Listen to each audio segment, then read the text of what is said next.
Assalamualaikum warahmatullahi wabarakatuh. Innal hamdalillah nahmaduhu wa nasta'inuhu wa nastaghfiruhu wa na'udzu billahi min shururi anfusina wa min sayyiati a'malina.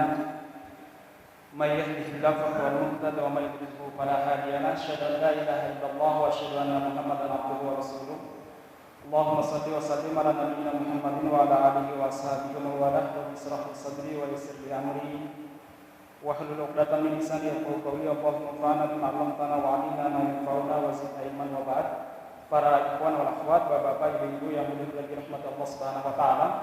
Alhamdulillah di kesempatan malam ini kita masih dimudahkan oleh Allah Subhanahu wa taala untuk silaturahim, untuk mengkaji ayat-ayat Allah Subhanahu wa taala, mendalami sunnah-sunnah Rasulullah sallallahu alaihi wasallam dengan harapan bertambah iman kita, bertambah takarubnya kita kepada Allah Subhanahu wa taala, dan juga bertambah rasa takut kita kepada Allah Subhanahu wa taala. Jemaah sekalian yang mudah-mudahan dirahmati Allah Subhanahu wa taala, kita masih di kajian kitab Kaifa Amalahum An-Nabi sallallahu alaihi wasallam. Bagaimana Nabi Muhammad sallallahu alaihi wasallam berinteraksi dengan orang-orang di sekitar beliau. Dan kita masih pada bagaimana Nabi Muhammad sallallahu alaihi wasallam mendidik istri-istri beliau untuk menjadi teladan bagi wanita muslimah lainnya. Jemaah sekalian, pada pertemuan yang lalu telah banyak kita jelaskan beberapa metode Nabi Muhammad SAW dalam mendidik, mengajar istri-istri beliau sehingga mereka bisa menjadi teladan bagi manusia di sekitarnya. Baik jemaah sekalian, ini juga menjadi semacam pelajaran bagi kita, di mana kita bisa menggunakannya untuk mendidik anak istri kita, mendidik diri kita sendiri juga, dan teman-teman kita ataupun keluarga kita. Nah jemaah sekalian, sekarang kita masuk pada poin berikutnya. Wa kana ya'muru ahlahu bittaqwa wa makarimal akhlaq. Nabi Muhammad sallallahu alaihi wasallam memerintahkan keluarganya untuk bertakwa kepada Allah Subhanahu wa taala dan menghiasi diri mereka dengan akhlak yang baik. Ma'asyiral muslimin yang mudah-mudahan dirahmati Allah Subhanahu wa taala, ini bisa dilihat dalam dialog Nabi Muhammad sallallahu alaihi wasallam dengan istri-istri beliau. Jadi ini hadis yang diriwayatkan oleh istri-istri Nabi. Ketika Rasulullah SAW berdialog dengan istrinya bukan melulu perkara rumah tangga, tidak selamanya perkara dapur ataupun perkara ranjang, tapi dialog-dialognya adalah dialog-dialog iman, dialog-dialog ilmiah. Nah, Rasulullah SAW suatu waktu pernah berdialog dengan Aisyah radhiyallahu anha, kemudian beliau mengatakan, ya Aisyata, wahai Aisyah, alaiki bitaqwallahi azza wa jalla, hendaklah kamu bertakwa kepada Allah Subhanahu wa taala, warifqi, dan bersikap lemah lembut, fa inna rifqa lam yaku fi syai'in qattun illa zanah wa la yunza'u an syai'in illa syanah. Wahai Aisyah, hendaklah kamu bertakwa kepada Allah, kemudian berkata-kata lembut. Sesungguhnya kelembutan itu kalau ada pada sesuatu apapun dan pada seorang siapapun orangnya, kalau dia lembut, hatta walaupun dia orang kafir, hatta walaupun dia orang yang penjahat sebenarnya, tapi kalau dia lembut dalam bertutur kata, zanah, akan membuat indah, membuat orang tertarik jemaah sekalian. Walayun jawan syai'in, dan ketika kelembutan dicabut dari sesuatu, maka sesuatu ini syanah, akan kelihatan aneh, cacat. Kalau sikap lembut tidak ada pada seseorang, walaupun dia seorang ustadz, walaupun dia seorang kiai, maka orang tersebut kelihatan sangar, bengis, dan sangat tidak disukai oleh banyak orang. Nah, ma'asyiral muslimin yang mudah dirahmati Subhanahu wa taala, ini dialog Nabi Muhammad SAW dengan istri beliau Aisyah. Kadang kita jarang ya berdialog dengan istri kita dalam rangka nasihat menasihati. Mungkin kita merasa bahwa kita nggak sebaik istri kita atau nggak sebaik siapa ya, masih banyak maksiatnya. Tapi sekali lagi jemaah sekalian, belajar dan mengajar itu kewajiban suami istri. Nabi Muhammad SAW tidak malu-malu mengajarkan istrinya hal-hal yang terkait dengan kehidupan dan hal-hal yang terkait masalah masa depan mereka. Coba bagaimana Nabi Muhammad berdialog dengan Aisyah. Ya Aisyah, alaiki bitaqwallahi azza wa jalla. Kamu harus bertakwa ya, Dek ya. Ini kan dialog biasa jemaah sekalian. Ini bukan dialog perpisahan, ya. Ini juga bukan wasiat kematian, tidak. Tapi dialog biasa. Ketika makan, bahkan di atas ranjang pun beliau berdialog iman. Bukan sekali lagi melulu masalah rumah tangga, masalah dapur, enggak. Tapi kadang masalah-masalah yang sifatnya pembentukan akhlak, masalah akidah. Nanti kita akan bicarakan bagaimana Nabi Muhammad membentuk akidah istri-istri beliau. Alaika bitaqwallah ya Aisyah. Ya Aisyah, banyaklah bertakwa kepada Allah Subhanahu wa taala. Warifki, dan kamu harus bersikap lemah lembut. Dan ingat, kelembutan itu kalau ada pada sesuatu itu pasti indah.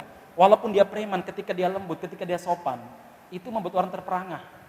Tapi kalau seandainya yunzau an syai'in, dicabut, kelembutan tersebut hilang dari seseorang, walaupun dia seorang ustadz, walaupun dia seorang kiai, akan terasa sempit dada orang yang berbicara dengannya. Orang tidak akan merasa nyaman ketika saat berbicara dengannya.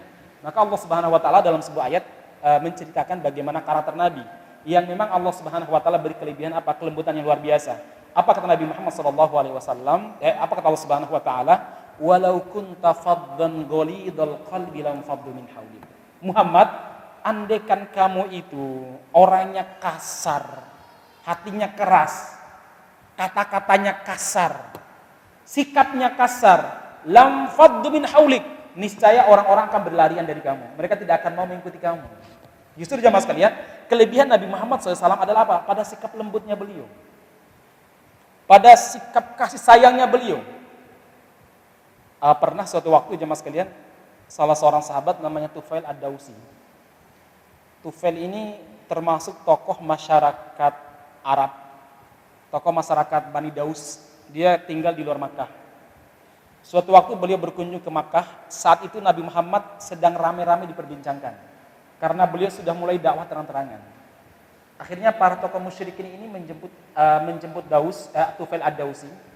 Lalu mereka ini mencoba mempengaruhi pemikirnya Tufail.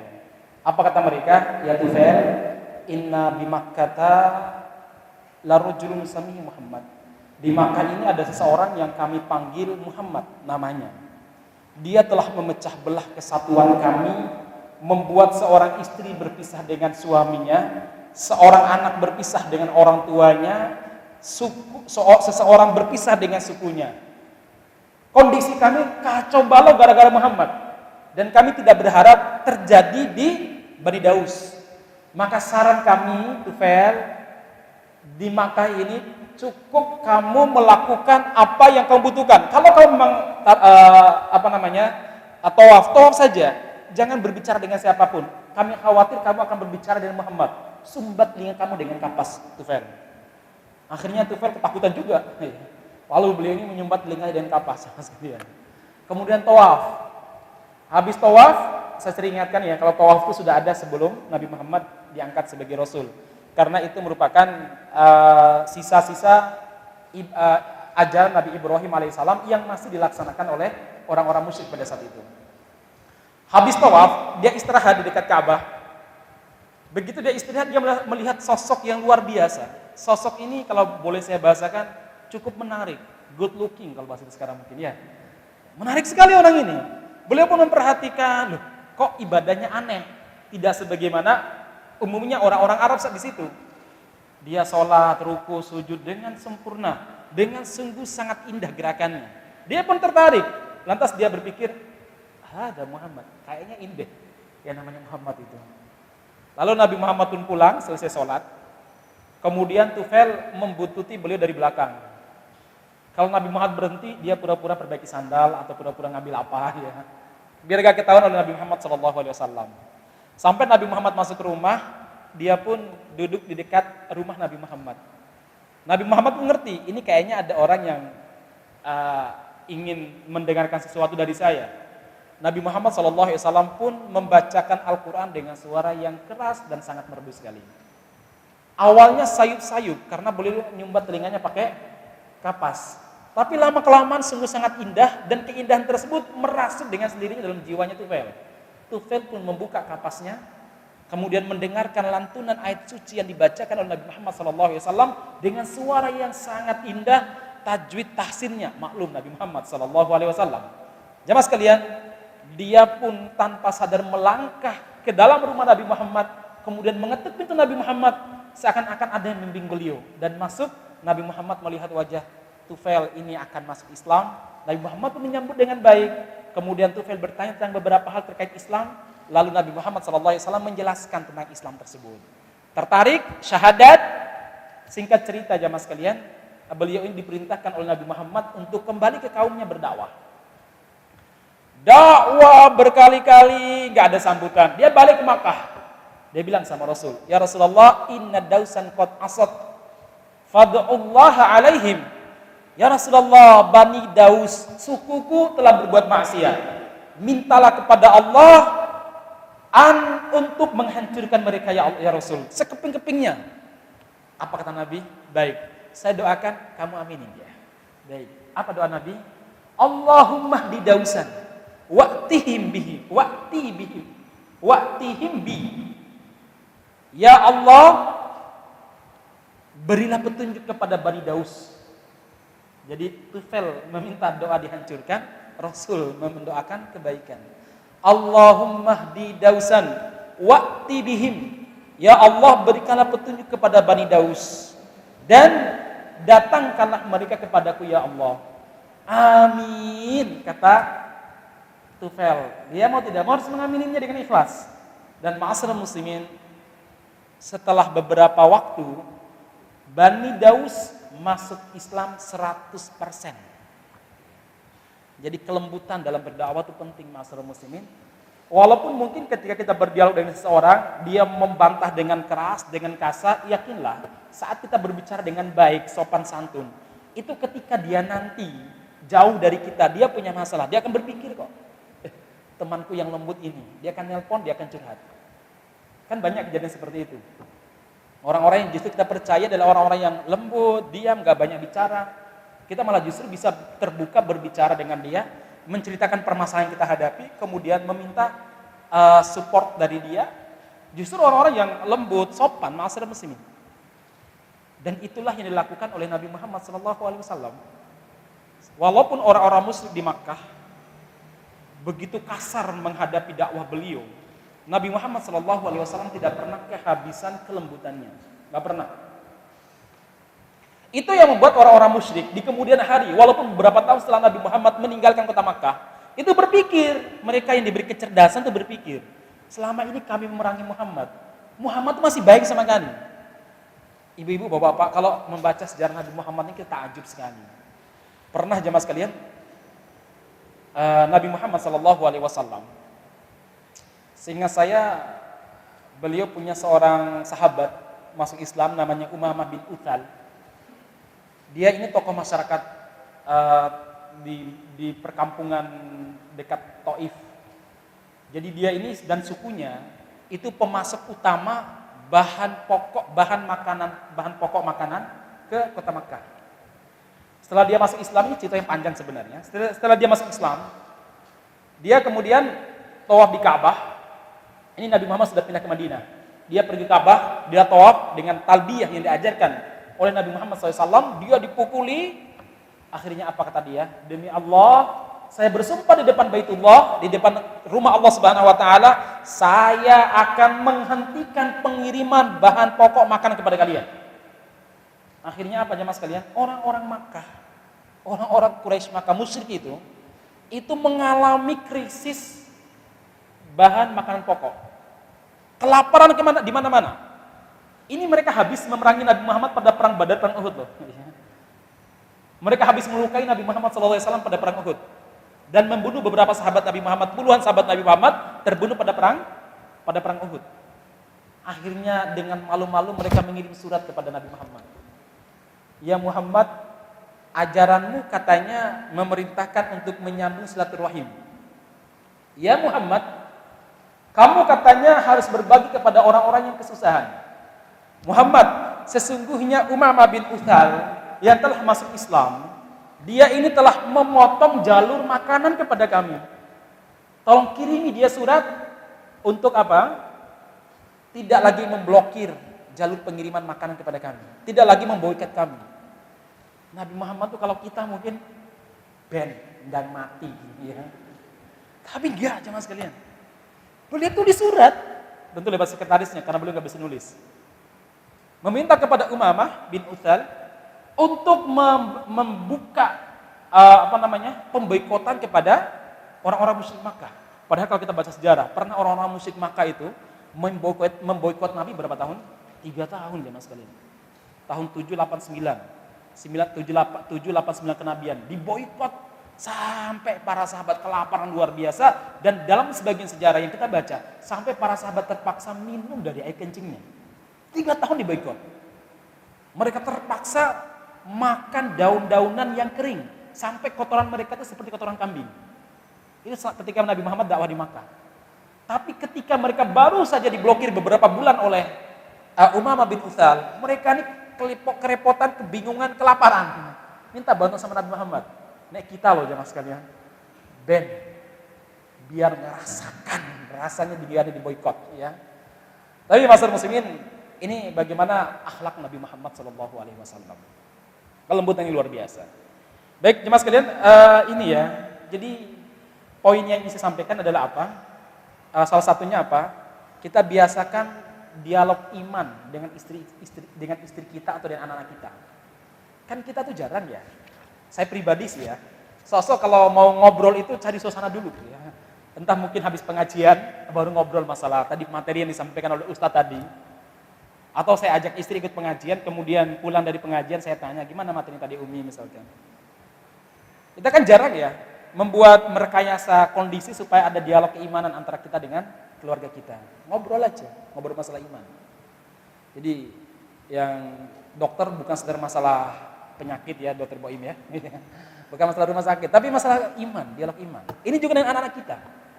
Kita lihat dalam Al-Quran itu, seringkali dialog keimanan itu antara ayah dengan anak. Jarang antara ibu dengan anak. Dalam Al-Quran itu antara ayah dengan anak. Luqman dengan anaknya. Ibrahim dengan anaknya. Yakub dengan anaknya. Nabi Yusuf dengan bapaknya. Nabi Yakub. Kemudian Nabi Muhammad SAW dengan dengan sahabat-sahabat beliau. Dialog-dialog keimanan jemaah sekalian. Baik jemaah sekalian, itu satu. Yang kedua masalah muslimin, poin yang bisa kita ambil adalah apa? Nabi Muhammad SAW menyandingkan perintah bertakwa kepada Allah dengan perintah untuk bersikap lemah lembut. Artinya jemaah sekalian, Nabi Muhammad itu menyetarakan antara ketakwaan kepada Allah Subhanahu wa taala dengan kelembutan dalam bersikap. Memang ini bukan langsung didapatkan dengan 1-2 kali ngikut pengajian. Tapi kelembutan dan kesopanan itu adalah karakter yang ditanamkan sejak awal.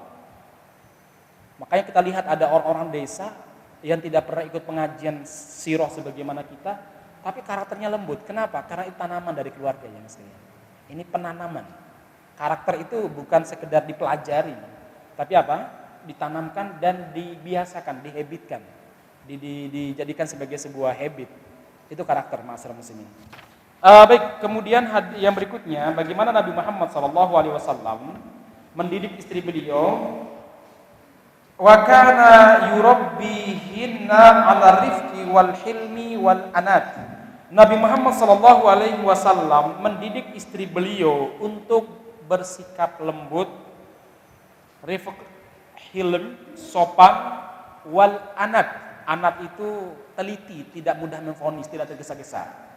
Jadi lembut, sopan, dan tidak tergesa-gesa dalam bersikap. Nah, masyarakat muslimin yang mudah-mudahan dirahmati Subhanahu wa taala, ini terlihat dalam dialog antara Aisyah dengan Rasulullah SAW. Masya Allah, ini barokahnya Aisyah ini loh. Sehingga para ulama itu kenapa Allah Subhanahu wa taala menikahkan Rasulullah dengan Aisyah. Kan Rasul nikah dengan Aisyah dengan sebuah mimpi ya Mas kalian. Dalam sebuah mimpi Nabi Muhammad melihat menikah dengan Aisyah. Ternyata ada hikmahnya. Apa itu? Aisyah ini adalah istri Nabi yang sangat cerdas. Diberi kelebihan oleh Allah Subhanahu wa taala kecerdasan Aisyah. Sehingga jemaah sekalian, banyak sekali dialog-dialog kerumah tanggaan, dialog-dialog terkait masalah tentang kepribadian, terutama tentang suami istri, rumah tangga, urusan mendidik anak, urusan bertetangga, itu diriwayatkan oleh ibunda Aisyah radhiyallahu anha. Ini kelebihan Aisyah radhiyallahu anha dibandingkan istri-istri beliau. Jemaah sekalian, Rasulullah SAW pernah berkata kepada ibunda Aisyah, "Ya Aisyah, irfiqi fa innallaha idza arada bi ahli baitin khairan dallahum ala babi rifqi hadis riwayat Ahmad dan disahihkan oleh Albani.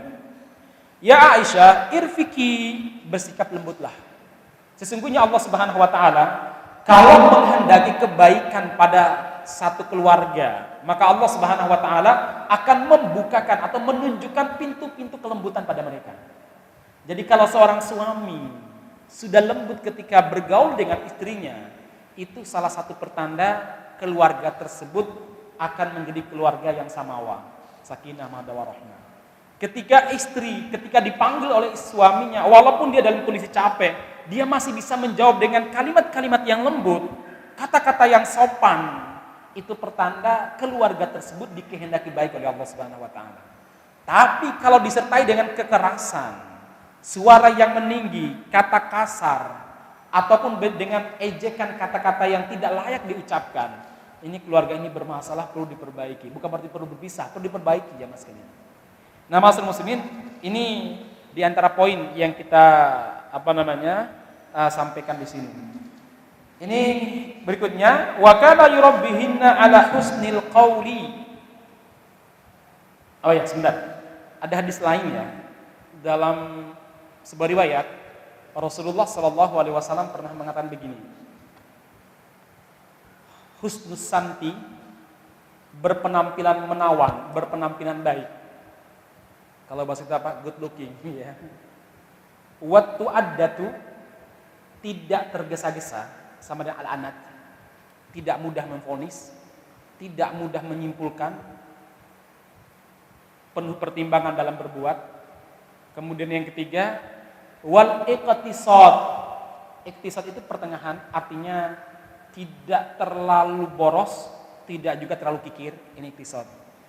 Kalau dalam kerja tidak terlalu ngoyo, tapi juga nggak malas-malasan. Ada waktu dia untuk beribadah, ada waktu mengistirahatkan jiwa dan pikirannya serta badannya, tapi tidak juga memanjakannya. Ini namanya al-iqtisad. Pokoknya pertengahan. Kata Nabi apa? Juz'un min arba'atin wa isrina minan nubuwah. Itu adalah 3 perkara ini di antara 24 karakter para nabi. Di antara 24 karakter khas para nabi itu 3 ini. Berpenampilan menarik, maka Nabi kemana-mana saya cerita ya, bawa sisir, bawa minyak wangi, padahal beliau itu adalah keringatnya wangi. Kemudian bawa siwak, beliau tidak suka kalau ada sesuatu yang keluar dari badan beliau, maksudnya sesuatu yang bau yang keluar dari badan beliau nggak mau, paling beliau benci. Maka kenapa kalau kita pernah mendengarkan kisah Nabi Muhammad itu pernah mengharamkan madu minuman ya maksudnya. Pernah mengharamkan madu. Jadi kan ceritanya itu Nabi Muhammad pernah menggauli budaknya namanya Maria Al-Qibtiyah. Maria Al-Qibtiyah ini budak dari Mesir yang dihadiahkan oleh Raja Mukaikus. Dia nggak masuk Islam tapi menghadiahkan 2 budak. Nabi Muhammad mengambil yang paling cantik namanya Maria Al-Qibtiyah. Itu mungkin keturunan Ratu Cleopatra mungkin dia. Nah, jemaah sekalian, suatu waktu beliau ini menggaulinya di kamarnya Hafsah. Hafsah marah, cemburu beliau. Dan Nabi itu sangat suka, terutama sebelum berhubungan badan itu minum madu. Ada satu jenis madu. Nah, akhirnya Hafsah ini memprovokasi istri-istri Nabi supaya mengucapkan kata-kata yang membuat Nabi mengharamkan madu atau mengharamkan budak. Apa kata mereka? Ya Rasulullah, kok mulut Anda bau? Sebenarnya nggak bau, iya memang aroma aroma madu yang memang punya ciri khas tersendiri. Nabi mendengarkan para istrinya ngomong seperti itu, beliau itu mengharamkan madu jemaah sekalian. Karena saking bencinya beliau kalau ada bau yang keluar dari badan beliau. Walaupun akhirnya Allah Subhanahu wa taala menurunkan ayat surat Tahrim yang menegur beliau. Ya ayyuhan nabi lima tuharrimu ma ahallallahu lak tabtagi mardata azwajik, kata Allah Subhanahu wa taala. Wahai Nabi, kok bisa-bisanya kamu menghalalkan sesuatu yang kamu mengharamkan sesuatu yang Allah halalkan untuk kamu dalam rangka mendapatkan ridho dari istrimu. Enggak boleh, diingatkan Allah Subhanahu wa taala. Jadi Nabi ini husnul santi, Beliau ini berpenampilannya betul-betul dijaga ya mas kalian. Masya Allah ya. Kalau kita begitu ya, iya ya, pas walimahan, ya. Atau pas pergi kerja, ya. Husnul samti. Tapi kalau pas pengajian apa adanya, gitu ya. Oh enggak juga ya.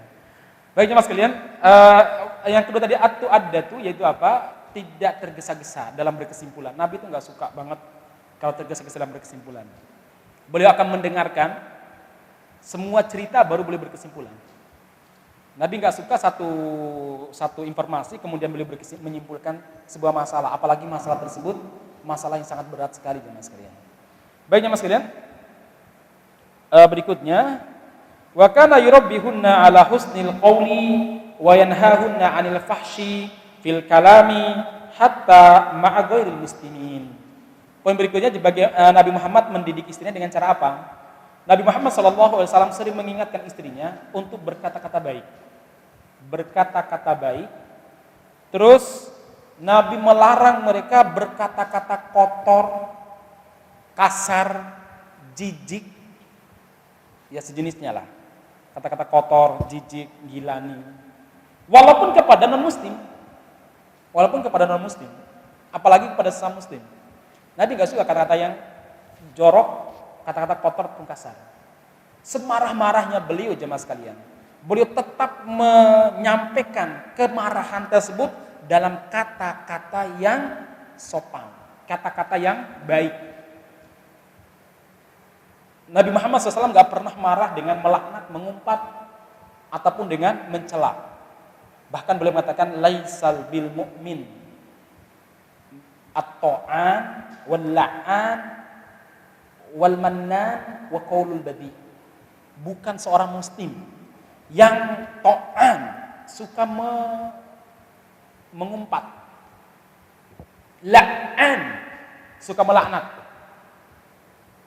Kan ada orang yang laknatnya kadang sampai mbah buyutnya dilaknat, sampai cucunya belum lahir pun dilaknat. La'an. Terus mannan, muslim juga tidak boleh, bukan seorang muslim yang suka menan, mengungkit-ungkit pemberiannya. Alah, aku aja kemarin loh jadi panitia, tidak pernah minta apa, menan. Terus wa qaulul badi, yang suka kata-kata kotor. Nabi Muhammad SAW gak suka. Nah ini ada sebuah dialog beliau, lagi-lagi dengan Aisyah radhiyallahu anha. Dan hadis ini sering sekali kita sampaikan, yaitu apa? Suatu waktu Nabi Muhammad SAW di rumahnya Aisyah kedatangan tamu dari tokoh masyarakat Yahudi. Kemudian mereka menyampaikan salam, Assalamualaikum ya Abul Qasim. Semoga laknat atau semoga kecelakaan menimpamu wahai Abul Qasim. Nabi Muhammad SAW pun menjawab wa'alaikum. Cukup semoga kalian tok juga. Tapi Aisyah menjawabnya dengan sangat lengkap. Apa kata Aisyah? Assalamualaikum wa la'anakumullahu wa ghadaballahu alaikum. Semoga kalian terlaknat. Semoga kecelakaan menimpa kalian. Allah melaknat kalian dan Allah Subhanahu wa taala memurkai kalian. Ya. Nabi Muhammad pun mengatakan, "Mahlan ya Aisyah."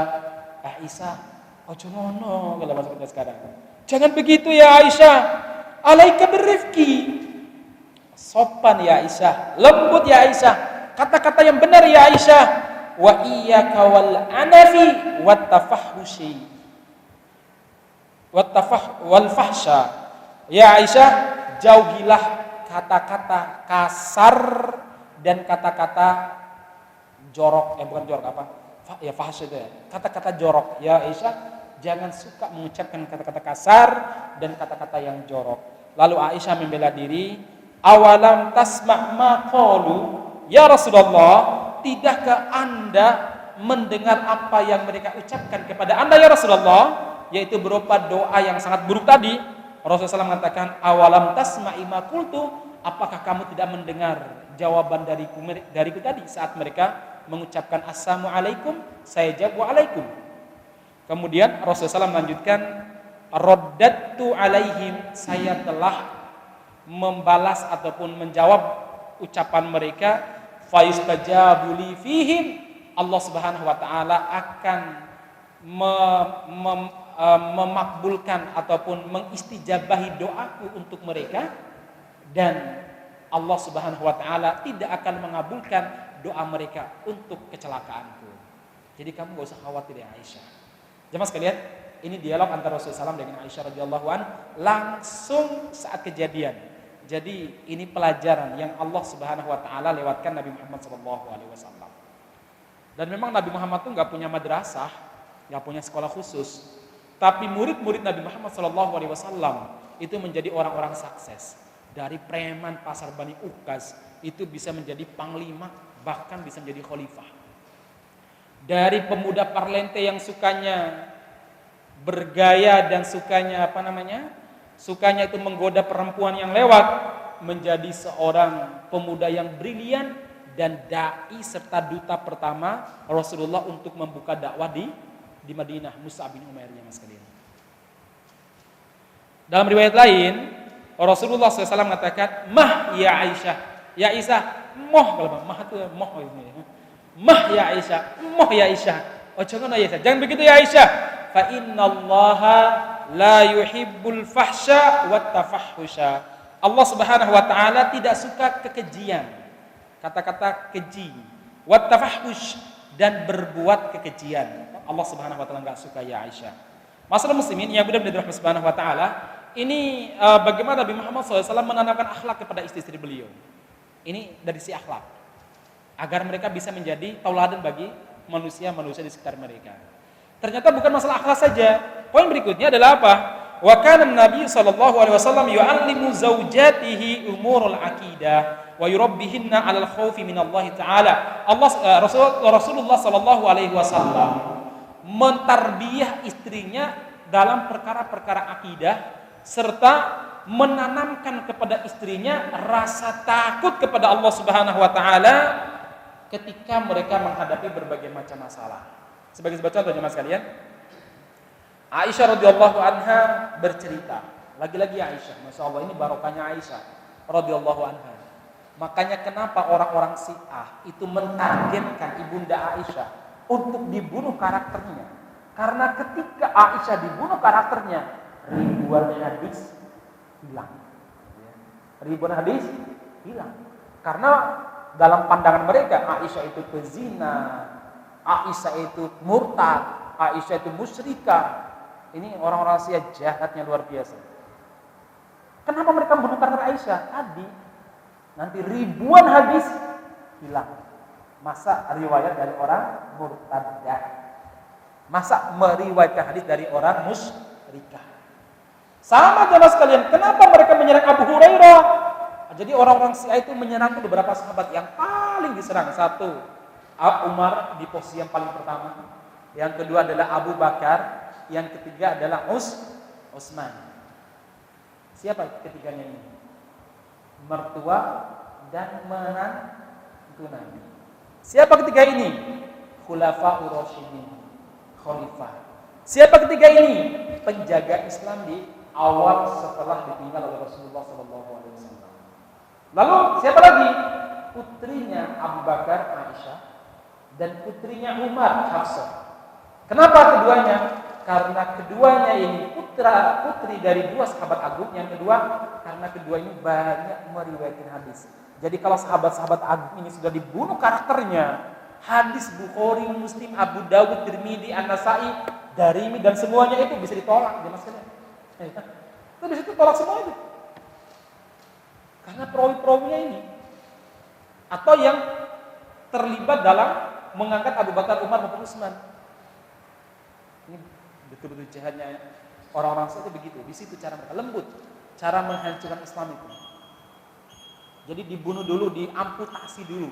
Sanad pertama dalam Islam. Kan setelah Nabi, sanad Islam itu siapa yang membawa? Para sahabat. Jadi sahabat bertabi ini diamputasi sanad pertama ini. Ibarat rantai itu. Kalau bagian atas yang langsung menggantung ke tembok itu diputus, niscaya bawah pun semuanya akan ambrol dan sebagainya. Itulah yang dilakukan oleh orang-orang Syiah.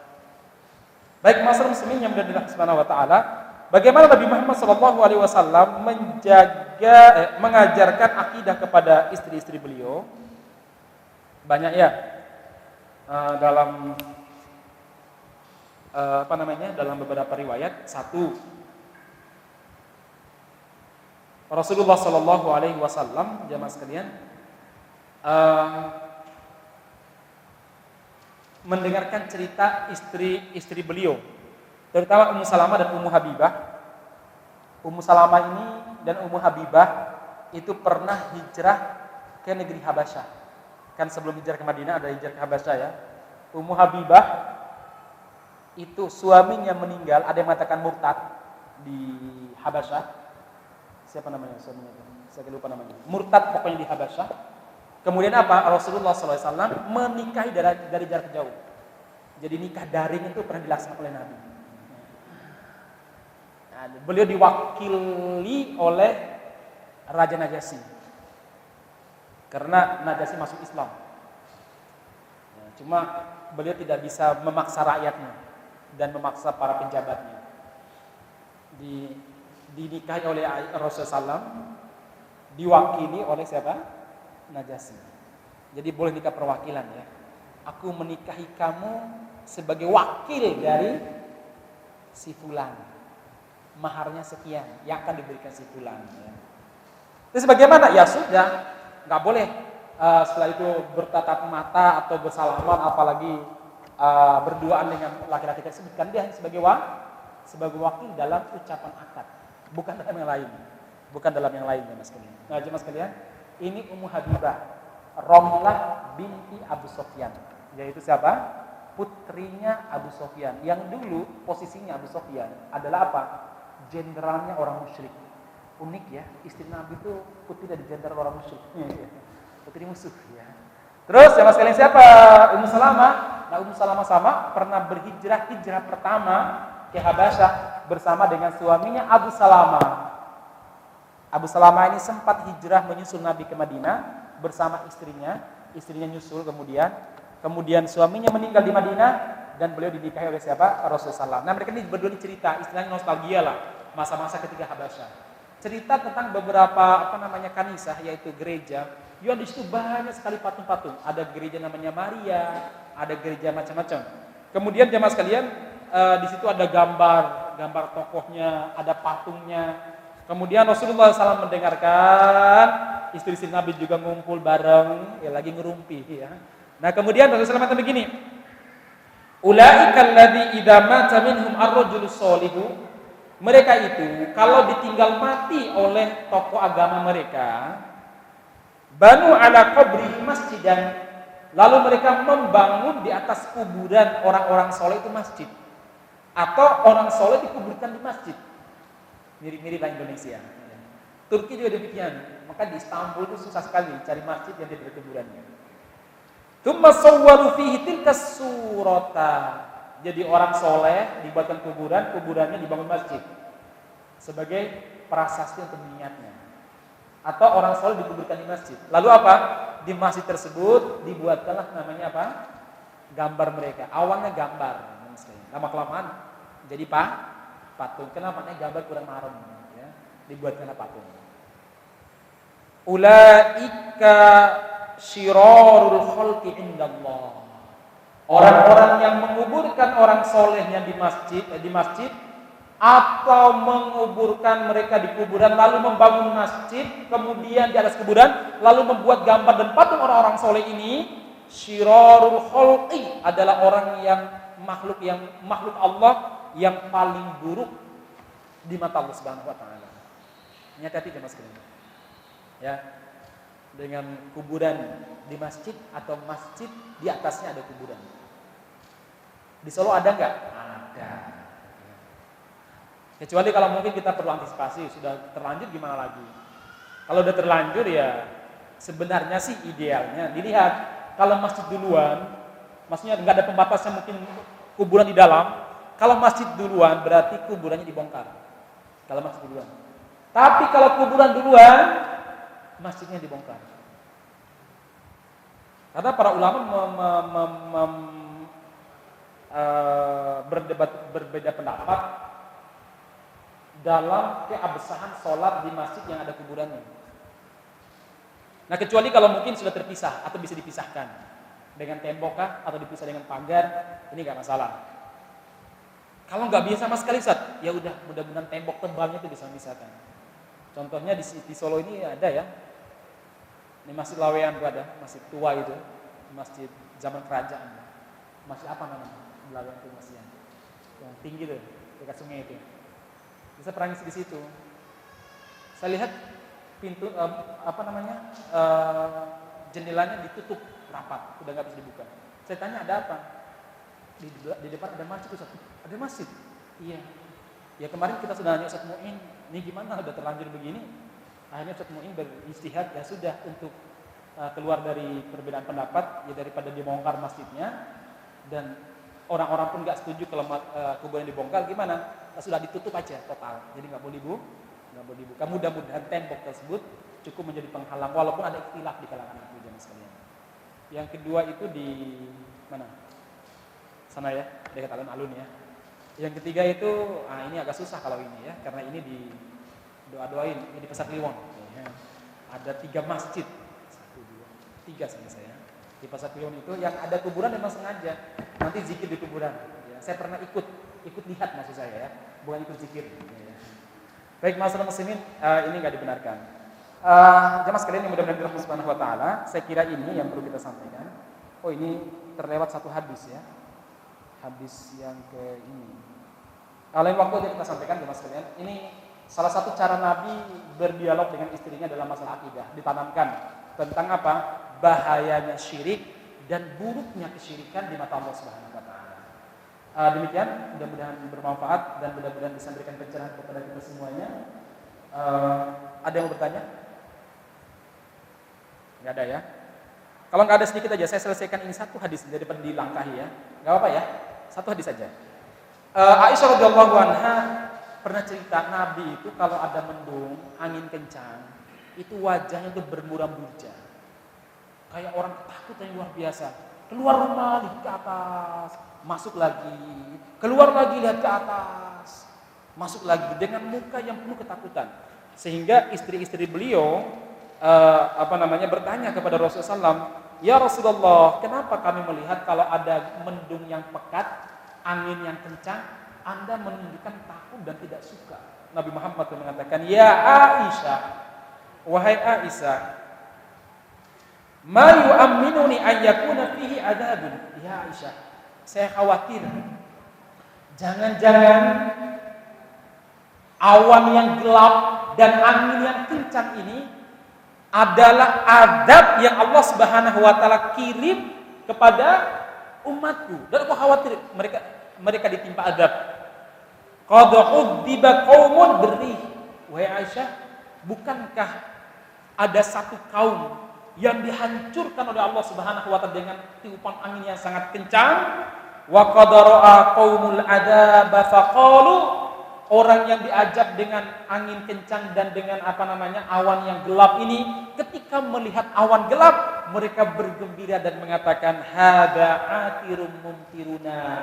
Ini hada aridum mumtiruna, ini awan akan membawa hujan kepada kami.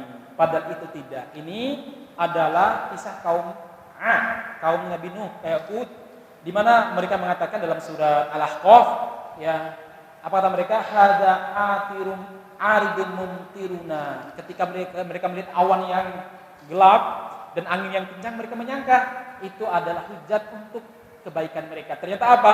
Rihum fiha adzabun alim. Ternyata isinya awan tersebut adalah angin yang sangat kencang yang disitu merupakan azab bagi mereka. Lalu Allah Subhanahu wa taala menghancurkan perkotaan mereka, padahal kotanya kaum Samud, ya, kaum Ad maksudnya.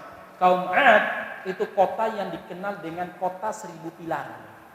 Jadi rajanya Shaddad bin Ad ini ketika mendengar dakwah Nabi Hud bahwa akan ada surga yang sangat indah, istana-istana surga yang luar biasa, dia membangkang dari dakwah Nabi Hud. Lalu dia apa? Dia mengatakan, saya bisa kok buat surga. karena dia diktator yang sangat kejam, nggak boleh dikritik, apalagi buat RU atau apa ya, nggak boleh dikritik jemaah sekalian. Akhirnya dia pakai tangan besi, ya, yang berani mengkritiknya dianggap sebagai orang yang merongrong negaranya katanya. Akhirnya dia membangun kota 1000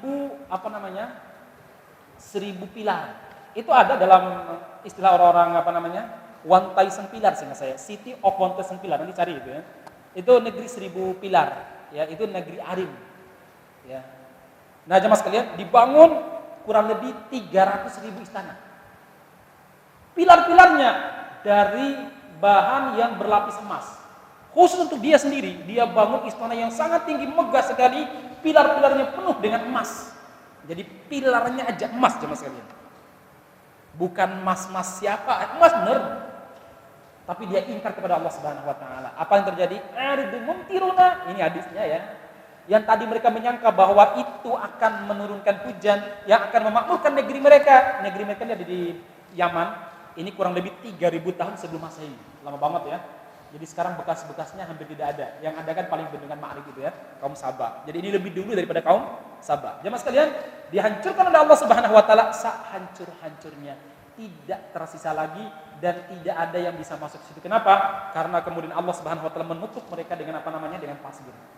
Entah berapa puluh meter ditanam oleh Allah Subhanahu wa taala dengan pasir. Mungkin kalau kita tahu pasti kita gali ya, seperti ada pilar emasnya. Baik, barakallahu fiikum jemaah, mudah-mudahan bermanfaat jemaah sekalian. Ini sedikit cerita terkait masalah ini dan Rasul ini respon terhadap pertanyaan istri-istri beliau. Responnya apa? Mendekat mereka kepada Allah Subhanahu wa taala.